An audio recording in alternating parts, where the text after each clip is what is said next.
দীঘার পর এবার নিউ টাউন রাজ্যের ধর্মীয় ও সাংস্কৃতিক মানচিত্রে আরো এক নতুন অধ্যায় যুক্ত হতে চলেছে। দীর্ঘ অপেক্ষার শেষে বাস্তব রূপ পাচ্ছে মুখ্যমন্ত্রী মমতা বন্দ্যোপাধ্যায়ের স্বপ্নের প্রকল্প দুর্গাঙ্গন। আগামী 29শে ডিসেম্বর নিউ টাউনের দুর্গাঙ্গনের শিলান্যাস ও ভিত পুজো করবেন মুখ্যমন্ত্রী নিজেই। ওই দিনের অনুষ্ঠান শেষ হলেই পুরো দমে শুরু হয়ে যাবে দুর্গাঙ্গন নির্মাণের কাজ। প্রসঙ্গত 2021 সালে দুর্গাপূজা ইউনেস্কোর ওয়ার্ল্ড ইনট্যাঞ্জিবল হেরিটেজ স্বীকৃতি পাওয়ার পরই 21শে জুলাই শহীদ দিবসের মঞ্চ থেকে নিউ টাউনে দুর্গাঙ্গন তৈরির ঘোষণা দেন মমতা বন্দ্যোপাধ্যায়। তারপর কেটেছে প্রায় 3 বছর।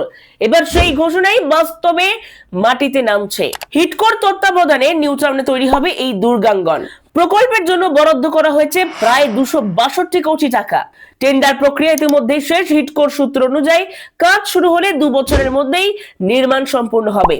সবকিছু ঠিকঠাক থাকলে 2027 সালের মধ্যেই নিউ টাউনে প্রস্তুত হয়ে যাবে দুর্গাঙ্গন। দীঘার জগন্নাথ মন্দিরের মতো এই দুর্গাঙ্গনও রাজ্যের ধর্মীয় পর্যটনকে নতুন গতি দেবে বলেই মনে করছে প্রশাসন। আপনারা কি মনে করছেন? কমেন্টে জানান।